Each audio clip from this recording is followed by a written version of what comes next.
पूर्वी भारत में सभ्यता का प्रसार।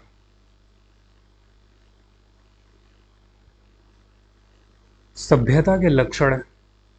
किसी क्षेत्र को तभी सभ्य माना जाता है जब वहां पर कुछ बुनियादी विशेषताएं विकसित हो जाती हैं, जैसे लिखने की कला, टैक्स संचय करने की विकसित प्रणाली, धार्मिक, प्रशासनिक और अन्य महत्वपूर्ण कार्यों के निपटाने हेतु सामाजिक वर्गों की व्यवस्था और उसी अनुरूप विशेषज्ञों की उपस्थिति। कुल मिलाकर एक सभ्य समाज इतना उद्यमशील होता है जिसके उत्पादन से न केवल वास्तविक उत्पादन करने वाले कारीगरों और किसानों की, बल्कि उन उपभोक्ताओं के हितों की भी रक्षा की जा सके जो उत्पादन में शामिल नहीं हैं। इन सभी तत्वों के संयोजन से ही सभ्यता का निर्माण होता है, किंतु पूर्वी भारत के एक बड़े हिस्से में इन तत्वों की उपस्थिति काफी देर से दर्ज हो पाई। पूर्वी मध्य प्रदेश, उड़ीसा, पश्चिम बंगाल, बांग्लादेश, असम के अधिकतर हिस्सों में लगभग चौथी शताब्दी से पहले कोई लिखित साक्ष्य नहीं मिलते हैं, लिखित एविडेंस नहीं मिलते हैं। चौथी शताब्दी से लेकर 7वीं शताब्दी तक की अवधि उल्लेखनीय है। इस दौरान उन्नत ग्रामीण अर्थव्यवस्था के प्रसार, राज्य व्यवस्थाओं के गठन और पूर्वी मध्य प्रदेश, उड़ीसा, पूर्वी बंगाल, दक्षिण पूर्वी बंगाल और असम में सामाजिक वर्गों की स्थापना हुई। इसका संकेत इन क्षेत्रों से बहुतायत में पाए गए गुप्त काल के संस्कृत अभिलेखों से मिलता है। जो गुप्त काल के अभिलेख हैं वही बताते हैं कि इस टाइम यहीं से शुरुआत होती है। इन अभिलेखों का काल निर्धारण गुप्त संवत में हुआ है और इनका अधिकतर इस्तेमाल धार्मिक उद्देश्यों के लिए ब्राह्मण, वैष्णव मंदिर और मठों के लिए सामंतों द्वारा भूमि अनुदान के शासनादेश के रूप में किया गया है। इन लाभार्थियों ने संस्कृति के उन्नत तत्वों को फैलाने और मजबूत करने में महत्वपूर्ण भूमिका निभाई। इस प्रकार इस प्रक्रिया को क्षेत्रों के सर्वेक्षण द्वारा आसानी से समझा जा सकता है। उड़ीसा, पूर्वी और दक्षिणी मध्य प्रदेश, महानदी के दक्षिण का क्षेत्र, कलिंग या तटीय उड़ीसा अशोक के समय में बहुत महत्वपूर्ण हो गया। हालांकि फर्स्ट सेंचुरी बीसीई के बाद से ही उस क्षेत्र में एक मजबूत राज्य स्थापित हुआ और इसके शासक खारविल मगध आ गया था।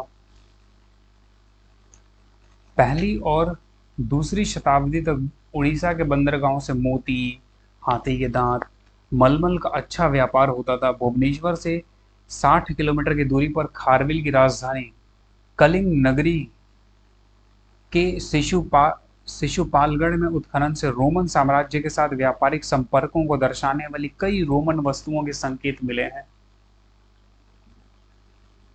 हालांकि उड़ीसा, विशेष करके उत्तर उड़ीसा का अधिकतर हिस्सा न तो राज्य के रूप में गठित हुआ, न ही वाणिज्यिक गतिविधि के रूप में। 4th सेंचुरी में समुद्रगुप्त द्वारा विजित क्षेत्रों की सूची में कौशल और महाकांतार शामिल थे। इसमें उत्तरी और पश्चिमी उड़ीसा के कुछ हिस्से शामिल थे। चौथी शताब्दी के उत्तरार्ध से 6ठी शताब्दी तक उड़ीसा में कई राज्यों का गठन हुआ। उनमें से कम 5 स्पष्टतः पहचाने जा सकते हैं। उनमें सबसे महत्वपूर्ण राज्य माठर का था, जिन्हें पितृभक्त के रूप में भी जाना जाता था, जिनका शासन महानदी और कृष्णा के बीच चरम पर था। उनके समकालीन पड़ोसियों में वशिष्ठ, नल और मान थे। वशिष्ठों ने आंध्र की सीमाओं पर दक्षिणी कलिंग में शासन किया, वहीं नलों ने महकड़ तारा के वन क्षेत्र और मनो ने महानदी से परे उत्तर में तटीय इलाके में। हर एक राज्य ने अपने टैक्स, प्रशासन और सैन्य प्रणाली की व्यवस्था की। नलों और संभवतः मनो ने भी अपने सिक्के विकसित किए, राज्य के ब्राह्मणों को भूमि दान किया और राज्य और बाहर से भी आमंत्रित किया। हर एक राज्य ने। अधिकांश राजाओं ने वैदिक यज्ञ करवाया, जिसका कारण केवल आध्यात्मिक नहीं बल्कि शक्ति, प्रतिष्ठा और वैधता के लिए भी था। इस अवधि के दौरान उन्नत संस्कृति के तत्व कलिंग के तटीय क्षेत्र तक तो विस्तृत थे, साथ ही उड़ीसा के अन्य क्षेत्रों में भी विद्यमान थे। कलिंग मध्य प्रदेश के कविलाई क्षेत्र के बस्तर में नल के समय के ढोने के सिक्कों की खोज उल्लेखनीय है। यह एक आर्थिक व्यापार को दर्शाता है जिसमें बड़ी संख्या में लेन देन के लिए और उच्च अधिकारियों को सेवा के भुगतान हेतु स्वर्ण मुद्राओं का उपयोग होता था। इसी प्रकार मनु ने तांबे के सिक्के जारी किए जो कारीगरों और किसानों द्वारा धातु के पैसे के उपयोगों को दर्शाता है। विभिन्न राज्यों ने ग्रामीण क्षेत्रों में नई राजकोषीय यूनिट बनाकर अपनी आय में वृद्धि की। मठारों ने महेंद्र पर्वत क्षेत्रों में महेंद्र भोग नामक एक जिला बनाया और द्वंतव्याभोग नामक जिले पर शासन भी किया जो अपने प्रशासकों को हाथी दांत और चावल की आपूर्ति करते थे। हालांकि यह पिछड़े क्षेत्र में आता था। मठारों ने अग्रहार नामक एक कोष बनाया जिससे गांवों की कुछ जमीन और कुछ अन्य आय शामिल की जाती थी जिसका प्रयोग धार्मिक एवं शैक्षणिक गतिविधियों में लगे ब्राह्मणों को सहायता देने के लिए होता था। इस क्षेत्र के कुछ अग्रहारों से टैक्स उगाहा जाता था जबकि देश के अन्य क्षेत्र का अग्रहर टैक्स फ्री होता था।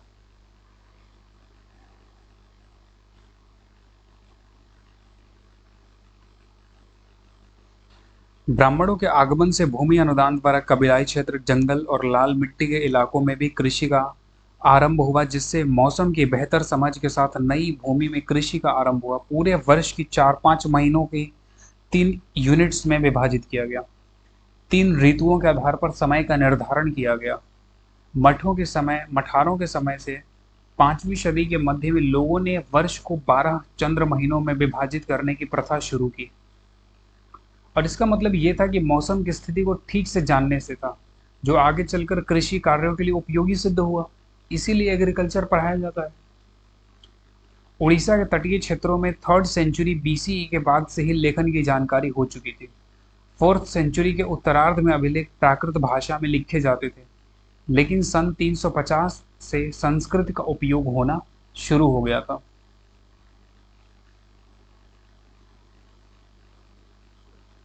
उल्लेखनीय है कि इस भाषा के दस्तावेज महानदी से परे उत्तरी तटीय क्षेत्र के बाहर भी मिलते हैं जिससे पता चलता है कि लेखन कौशल एवं संस्कृत भाषा उड़ीसा के बहुत बड़े हिस्से तक फैल चुकी थी। उस अवधि के अभिलेखों में संस्कृत के कुछ उत्कृष्ट श्लोक भी मिले हैं।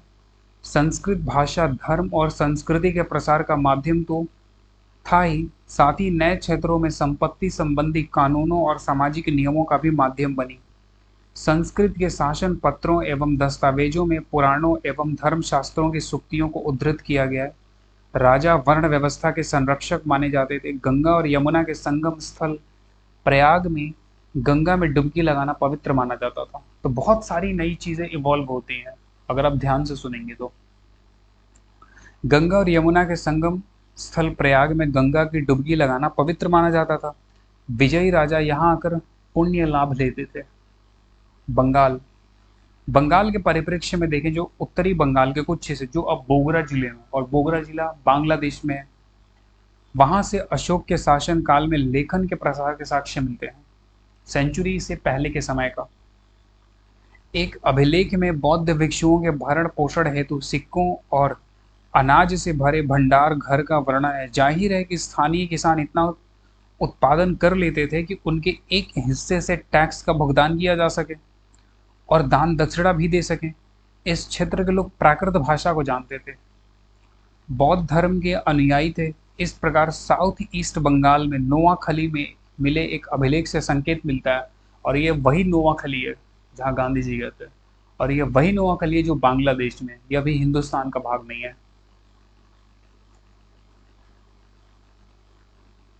इससे यह संकेत मिलता है कि 2nd सेंचुरी ईसा पूर्व के लोग यहाँ प्राकृत भाषा और ब्राह्मी लिपि जानते थे। हालांकि 4th सेंचुरी तक बंगाल के बड़े हिस्से के बारे में हम कुछ भी नहीं जानते। ये सिर्फ हम अभी अशोक के अभिलेखों से जानते हैं।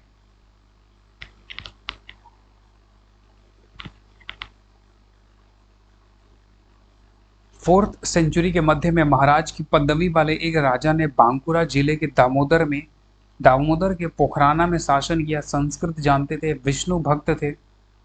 विष्णु पूजा के लिए उन्होंने संभवतः एक गांव दान में दिया था। गंगा और ब्रह्मपुत्र के बीच स्थित जो अब बांग्लादेश तक फैला हुआ है, 5वीं और 6वीं शताब्दी में भली भांति बसावट वाले क्षेत्र थे और वहाँ संस्कृत भाषा एवं उसकी शिक्षा का प्रारंभ हो चुका था। सन 550 ईस्वी के बाद स्वतंत्र हो गए गुप्त काल के राज्य शासकों ने उत्तरी बंगाल पर कब्जा कर लिया और इसके कुछ हिस्सों को कामरूप के शासकों ने हथिया लिया। इसी समय सामंत महाराज कहलाने वाले स्थानीय सामंत शासकों ने स्थानीय सामंत राजवंशों ने अपनी स्वतंत्र सत्ता कायम कर ली और स्थानीय किसानों से लड़ने के लिए घोड़ों, हथियारों, हाथियों, पैदल सेनाओं और नौकाओं से युक्त अपने सैन्य संगठन का निर्माण किया। सन 600 ईस्वी तक यह क्षेत्र गौड़ रूप में जाना जाने लगा और हर्ष के शत्रु शशांक ने यहाँ स्वतंत्र राज्य की स्थापना की। सन 432 ईस्वी से लेकर 433 ईस्वी तक एक शताब्दी तक लगभग पूरे उत्तर बंगाल तक फैले पुण्यवर्धन भुक्ति में, जिसका अधिकतर भाग अब बांग्लादेश में, ताम्रपत्र पर दर्ज भूमि विक्रय और अनुदान के दस्तावेज मिलते हैं। भूमि के लेन देन की अधिकांश प्रक्रिया से संकेत मिलता है कि सुवर्ण मुद्रा या दिनार देकर भूमि खरीदी जाती है। हालांकि धार्मिक उद्देश्यों के लिए दी गई भूमि पर कोई टैक्स का भुगतान नहीं करना पड़ता था। भूमि लेन देन में प्रमुख लिप्यकार, कारीगर, व्यापारी, जमींदार और स्थानीय प्रशासन की भागीदारी दिखाई देती है, जिन्हें गुप्त काल के राजाओं द्वारा नियुक्त शासक संचालित करते थे।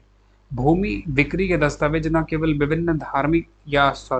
विभिन्न सामाजिक वर्गों एवं स्थानीय कार्यकर्ताओं के अस्तित्व का संकेत करते हैं, बल्कि कृषि के विस्तार पर उल्लेखनीय प्रकाश भी डालते हैं। सामान्यतः धार्मिक अनुदान के लिए खरीदी गई भूमि को क्रमशः बंजर और गैर आबाद बताया गया है। मतलब बंजर थी, नॉन एग्रीकल्चरल लैंड था।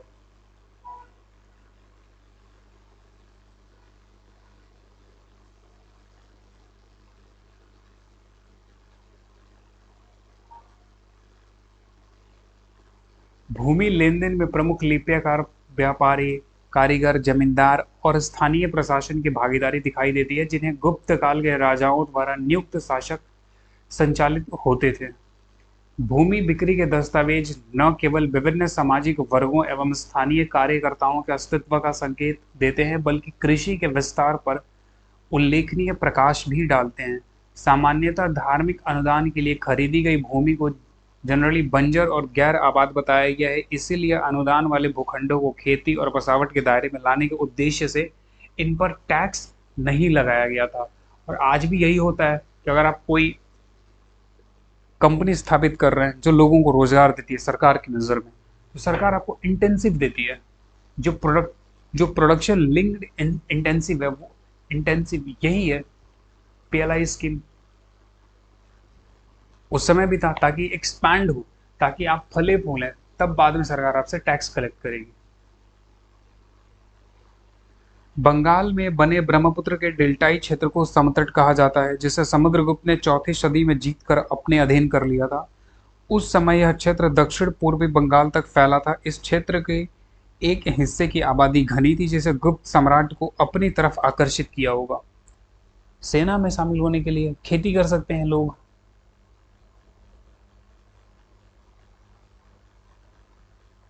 हालांकि यह क्षेत्र संभवतः ब्राह्मणवादी शासकों द्वारा शासित नहीं था, क्योंकि यहाँ पर उत्तरी बंगाल की तरह न तो संस्कृत भाषा का इस्तेमाल होता था और न ही वर्ण व्यवस्था का प्रचलन था। सन 525 ईस्वी से इस क्षेत्र में समतट और समतट की पश्चिमी सीमा तक फैले वंगा के एक हिस्से व्यवस्थित एवं संगठित राज्य विकसित हुआ, जिसे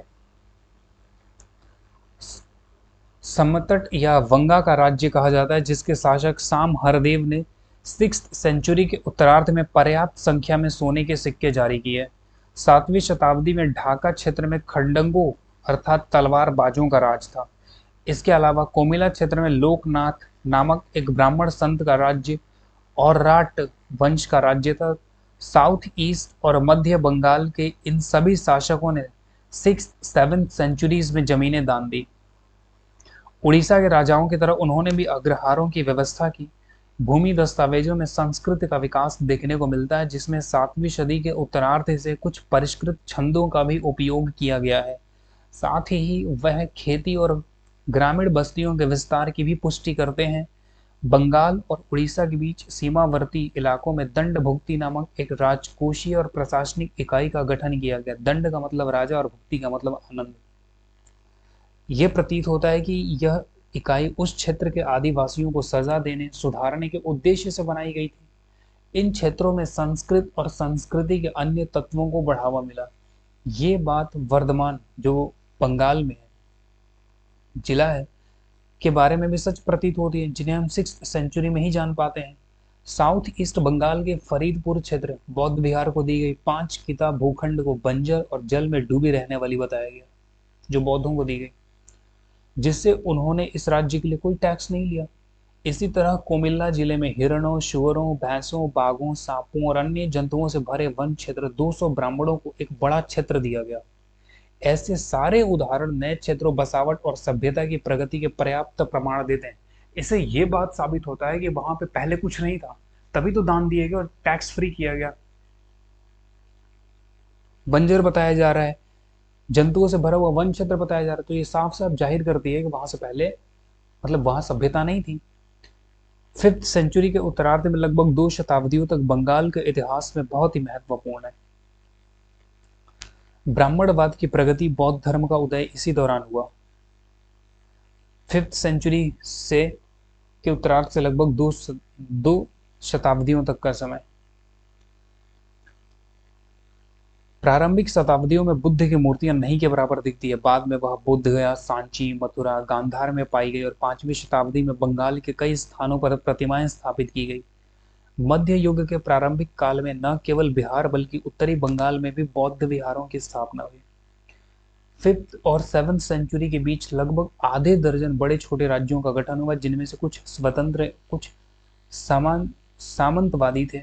हालांकि इनमें से प्रत्येक का अपना विजय या सैन्य शिविर होता था, जहां उनके पैदल सैनिक, सेना, घुड़सवार, हाथी और नौकाएं थी। हर एक के पास राजकोषीय और प्रशासनिक जिलों में टैक्स, संचय और कानून व्यवस्था के रख रखाव के तंत्र थे। युद्ध द्वारा बौद्धों और ब्राह्मणों को भूमि दान देकर राज्य अपना विस्तार करते थे और इनकी संपत्ति में इतनी बढ़ोतरी हुई कि अंततः उसकी देखभाल के लिए एक अधिकारी, अग्रहारिका नियुक्त करना पड़ा। भूमि दानों से गांवों का विस्तार हुआ, नए नए भूमि अधिकार बने। आम तौर पर भूमि पर व्यवस्थित व्यक्तिगत परिवारों का स्वामित्व था, लेकिन इसकी बिक्री और खरीद स्थानीय समुदायों के प्रमुख कारीगरों, व्यापारियों, जमींदारों और शासकों के पूर्ण नियंत्रण में थी। यह वर्चस्वशाली समूह राजा के स्थानीय अधिकारियों की भी सहायता करता था। हालांकि गांव में जमीन की बिक्री के लिए सामान्य किसानों से भी परामर्श लिया जाता था।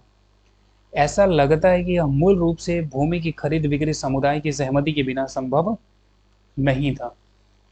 तो इससे ये बात भी साफ जाहिर हो जाती है कि व्यक्तिगत संपत्ति नहीं था, बल्कि पारिवारिक संपत्ति था।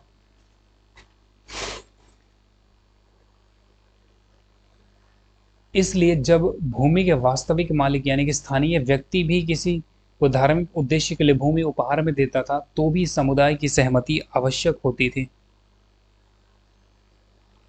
जो कि समुदाय का हक माना जाता था। प्राचीन समय में संभवतः लोगों ने धार्मिक सेवाओं के लिए पुरोहितों को भूमि दान और सैन्य एवं राजनीतिक सेवाओं के लिए शासकों को टैक्स का भुगतान किया। बाद में राजा ने इन समुदायों से जमीन के अधिकांश का हिस्सा अपने अधीन कर लिया, जिससे भूमि दान का अधिकार स्वयं के हाथ में आने से राजा दंभ से भर उठे।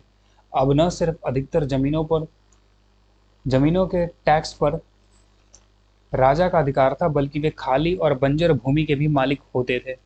हर राज्य के प्रशासनिक अधिकारी आधिकारिक भाषा जो संस्कृत थी वह जानते थे, पुराणों और धर्मशास्त्रों की शिक्षा से भी परिचित थे। इस क्षेत्र की सभ्यता के विकास के साक्षी के रूप में यह समय अत्यंत महत्वपूर्ण है। अभी तक बंगाल के एरिया को देखा। अब बढ़ते हैं असम।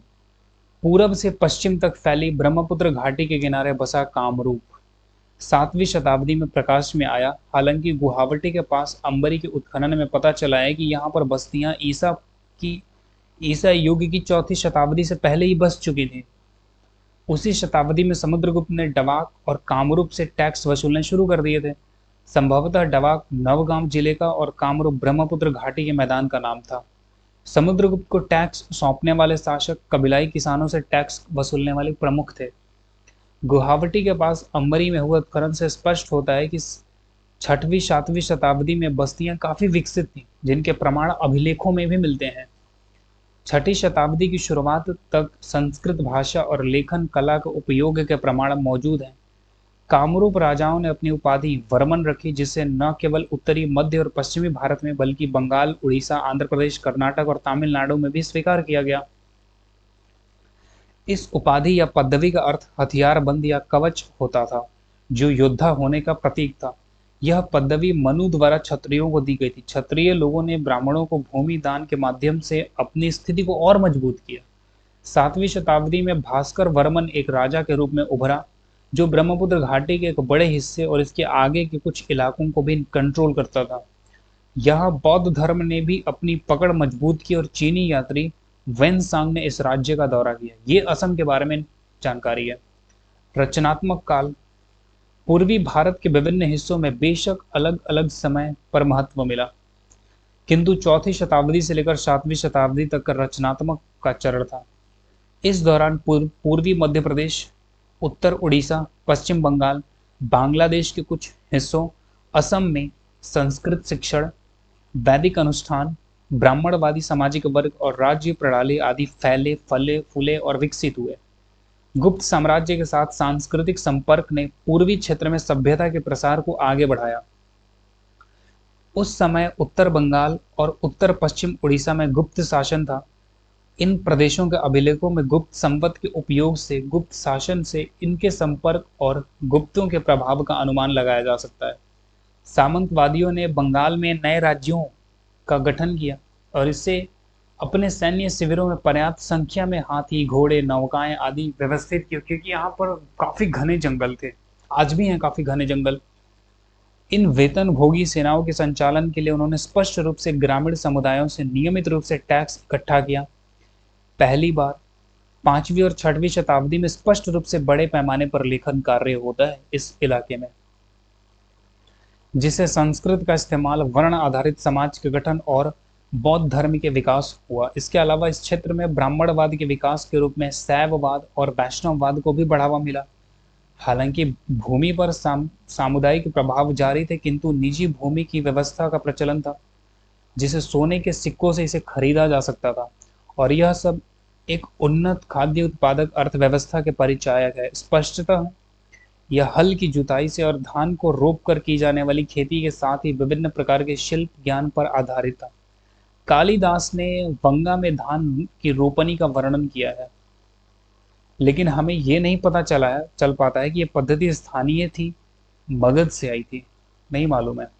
उत्तरी बंगाल ने उच्च क्वालिटी वाले गन्ना का उत्पादन किया, जिससे नागरिक और सरकार दोनों का संपोषण हुआ।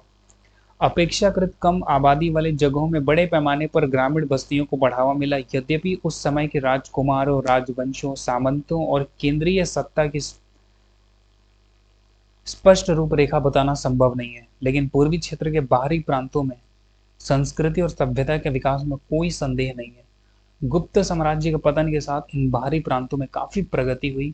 कई अनजान क्षेत्र जो संभवतः कबीलाई प्रमुखों द्वारा शासित थे और कम आबादी वाले थे, वो उभर कर सामने आते हैं, जैसे कि बंगाल, पश्चिम बंगाल, उड़ीसा, उत्तर उड़ीसा और मध्य प्रदेश के आसपास वाले लाल मिट्टी के इलाकों में हुआ, जो झारखंड का हिस्सा था और यहाँ खेती करने और जीवन बसाने में कठिनाई थी।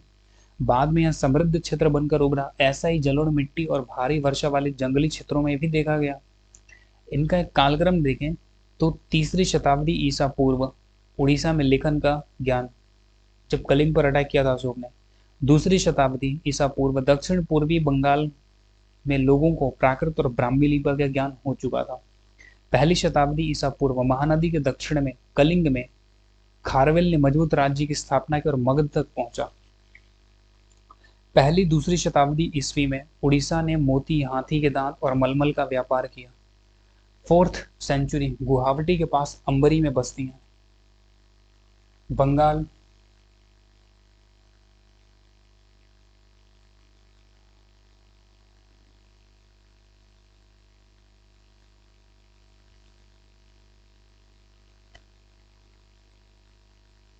के डेल्टाई हिस्से समतट के कौशल और महाकांतर पर विजय प्राप्त करने वाले समुद्रगुप्त की सत्ता के स्वीकार पूर्वी मध्य प्रदेश और उड़ीसा, बंगाल, बांग्लादेश, असम के आसपास के इलाकों में इस सदी के मध्य तक लोगों के जीवन के अध्ययन के लिए कोई लिखित दस्तावेज मौजूद नहीं। हालांकि तटीय उड़ीसा में प्राकृत अभिलेखों का उल्लेख है। 350 ईस्वी इस तारीख के आसपास बांकुरा जिले के दामोदर के पोखराना में एक महाराज ने शासन किया। उन्हें संस्कृत का ज्ञान था।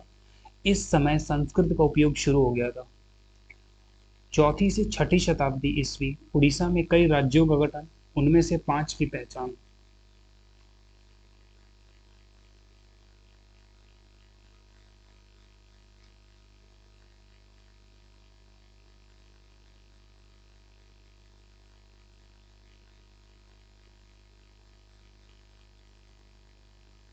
चौथी 7वीं शताब्दी ईस्वी पूर्वी मध्य प्रदेश, उड़ीसा, बंगाल और असम में उन्नत ग्रामीण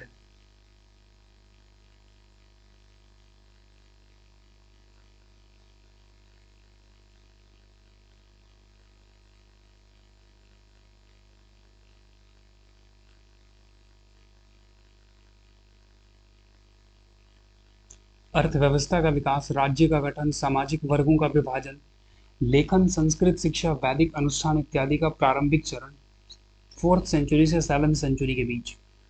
432-33 ईस्वी में पुण्य वर्धन भुक्ति में ताम्र पत्रों पर भूमि की खरीद बिक्री के दस्तावेज दर्ज हैं। 5वीं शताब्दी ईस्वी संस्कृत का प्रयोग, वर्ण समाज का गठन, बौद्ध धर्म और ब्राह्मणवाद की प्रगति, गंगा और ब्रह्मपुत्र के बीच का क्षेत्र बांग्लादेश एक व्यवस्थित और संस्कृत शिक्षित क्षेत्र के रूप में उभरा। 525 ईस्वी समतट में एक संगठित राज्य और इसके पश्चिमी सीमा पर वंगा का एक हिस्सा। 6वीं शताब्दी इस सदी के दूसरे छमाही में समतट के शासकों ने पर्याप्त संख्या में सोने के सिक्के जारी किए। वर्धना भुक्ति वर्धमान एक और क्षेत्रीय प्रशासनिक इकाई। वर्धमान भुक्ति वर्धमान का गठन, जो अभी पश्चिम बंगाल में एक जिला है, जो उस क्षेत्र के कबीलाई निवासियों के दमन हेतु बनाई गई थी। 550 ईस्वी गुप्त शासकों के प्रशासकों ने शायद इस तिथि के बाद स्वतंत्र उत्तर बंगाल पर कब्जा कर लिया। 600 ईस्वी बांग्लादेश में विस्तृत क्षेत्र गौड़ के नाम से जाना जाने लगा, जहां शशांक ने शासन किया। 7वीं शताब्दी ईस्वी पूरब से पश्चिम तक फैले ब्रह्मपुत्र घाटी पर बसे कामरूप को प्रसिद्धि मिली। भास्कर वर्मन राज्य के प्रमुख के रूप में उभरे, जिन्होंने ब्रह्मपुत्र घाटी और अन्य क्षेत्रों को कंट्रोल किया। चीनी यात्री वन सांग ने भास्कर वर्मन के राज्य का दौरा किया। ढाका क्षेत्रों में खड्गों के राज्य का गठन, ब्राह्मण सामंत लोकनाथ और रतों के साम्राज्य का कुमिल्ला क्षेत्रों में गठन। इन राजकुमारों ने अग्रहार की व्यवस्था चलाई। भूमि के दस्तावेज संस्कृत के छंदों से अपनी उत्कृष्टता को दर्शाते हैं।